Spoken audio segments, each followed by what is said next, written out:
ஒருவரிடத்திலொருவர் அன்பு கூறுகிற கடனை அல்லாமல் மற்றொன்றிலும் ஒருவனுக்கும் கடன்படாதிருங்கள். பிறனிடத்தில் அன்பு கூறுகிறவன் நியாய பிரமாணத்தை நிறைவேற்றுகிறான்.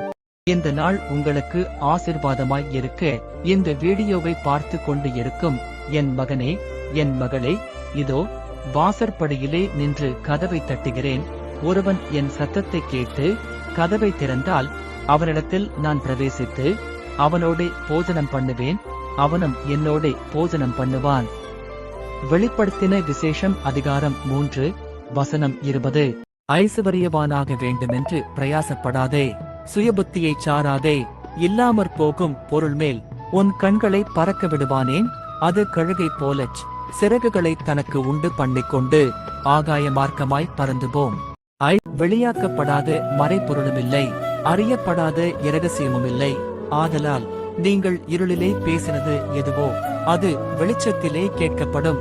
நீங்கள் அறைகளில் காதிலே சொன்னது எதுவோ அது வீடுகளின் மேல் கூறப்படும். நீங்கள் சகிக்கிற சகல துன்பங்களிலும் உபத்திரவங்களிலும் பொறுமையையும் விசுவாசத்தையும் காண்பியுங்கள்.